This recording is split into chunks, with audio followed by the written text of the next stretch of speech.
दोस्तों, स्वागत है मेरे चैनल पर। और इस समय आप सुन रहे हैं गाथा छत्रपति शिवाजी राजे की आरजे प्रभाकर मोरे के साथ। दिल्ली दरबार और शिवाजी। राजा जयसिंह ने शिवाजी के साथ बड़े आदर सत्कार की प्रतिज्ञाएं की थी, जिसके कारण शिवाजी अपने मन में यह विचार लेकर दिल्ली को चले थे कि औरंगजेब से दक्षिणी राज्य का पट्टा प्राप्त करेंगे। परंतु जब दिल्ली के समीप आए तो उनका दिमाग घूम गया। यहां और ही रंग के खेल दृष्टिगोचर होने लगे। शानदार और सुसज्जित आगवानी के स्थान पर देखते क्या है कि केवल जयसिंह का पुत्र राम सिंह तथा एक और साधारण सा शाही पदाधिकारी आ रहा है। यह देखकर शिवाजी मन में बहुत लज्जित हुए और सोचने लगे कि बड़ी भूल हुई और मैंने बड़ी भारी हार खाई। उन्हें संदेह हो गया था कि कहीं ऐसा न हो कि इसी मूल में प्राण भी चला जाए, अतः एवं मुझे सचेत हो जाना चाहिए। इस प्रकार ज्यों ज्यों करके दिल्ली पहुंचे, उधर औरंगजेब ने विचार की, बस अब क्या है, अब तो शिवाजी मेरे काबू में आ गया है। यही अवसर है कि दिल्ली का राजकीय गौरव उन्हें दिखाया जाए। उसने सोचा कि शिवाजी ने अपनी सारी आयु जंगलों में काटी है। लड़ाई झगड़े और लूट खसोट के सिवाय उसने और कुछ नहीं देखा है। आज तक मुगल सम्राट का विचार तक इसके दिल में नहीं आया है। अपनी वीरता और चालाकी के भरोसे ये शाही सेना का मुकाबला करता आया है।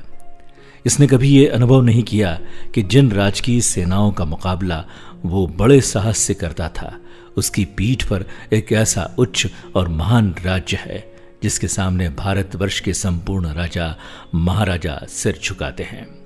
अभिमानी राठौर, चौहान तथा कछवाहे भी बारी बारी से सब सिर झुका चुके हैं। राणा प्रताप सिंह के पदाधिकारी भी इस राज्य का लोहा मान चुके हैं। कन्नौज, दिल्ली, पाटलिपुत्र, मारवाड़ और मेवाड़ आदि संपूर्ण बड़े बड़े राज्यों का गौरव, आदर सत्कार और धन मुगल सम्राट के चरणों में पहुंच चुका है। औरंगजेब चाहता था कि शिवाजी सब कुछ अपनी आंखों से देखे और मुगलिया राज्य के गौरव तथा अपनी हीनावस्था का खूब अनुभव करे, ताकि फिर उसे मेरा सामना करने का साहस न हो। औरंगजेब ऊपरी हृदय से तो साधुपन का दावा रखता था, यहां तक कि बाप को गद्दी से उतार कर कैद करना और अंत में विष देकर मरवा देना, भाइयों के साथ सख्ती करके बहुत बुरी तरह से मारना, हिंदुओं के साथ धृष्टता का बर्ताव करना आदि सब धर्म की आड़ में किया करता था। माला दिन भर उसके हाथ में रहा करती। नमाज और रोजा रोजाना ठीक समय पर किया करता था।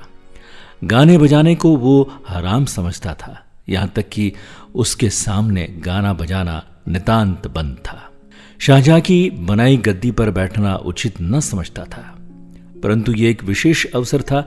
इस अवसर की विशेषता इसी से प्रकट है कि औरंगजेब ने भी उस साधुपने को थोड़ी देर के लिए तिलांजलि दे दी।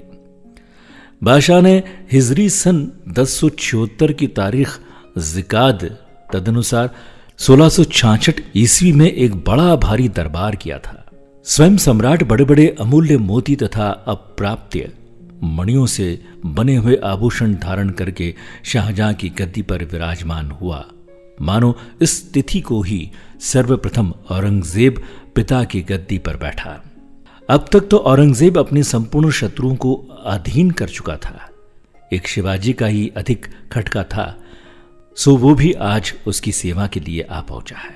दरबारियों के लिए 3 दर्जे सुसज्जित किए गए थे, जिनमें से पहले दर्जे में सुनहरी फर्श और दूसरे दर्जे में रूपहली और तीसरे दर्जे में संगमरमर का फर्श था।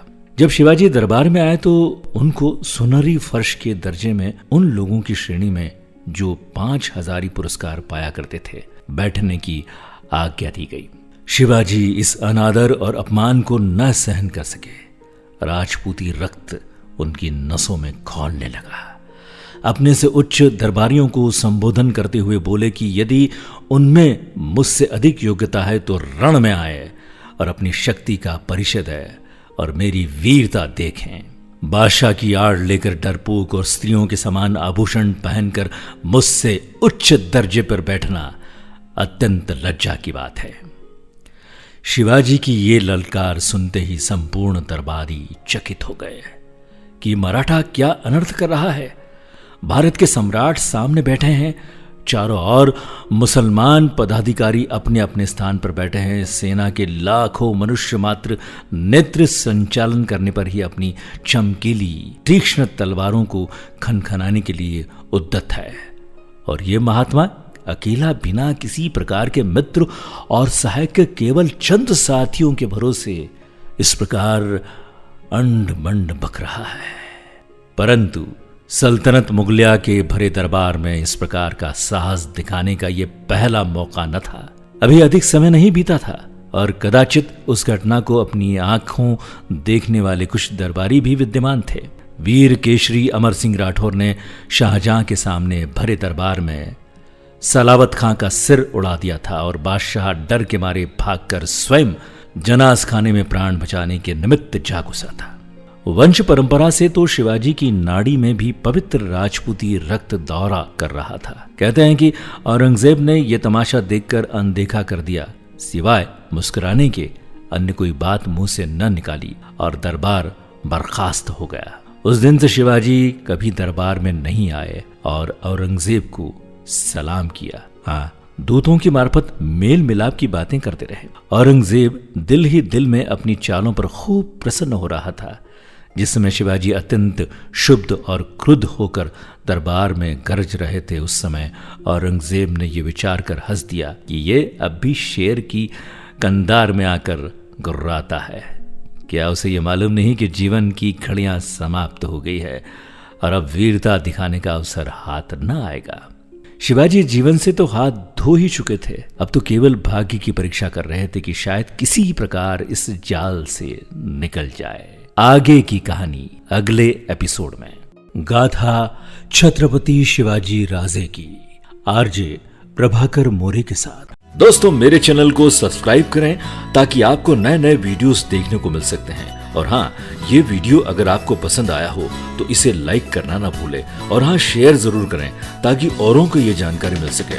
और इस वीडियो में यदि कमी हो तो उसे कमेंट्स बॉक्स में जरूर लिखें। आप मेरे चैनल पर क्या क्या और जानकारी चाहते हैं वो भी आप लिख सकते हैं।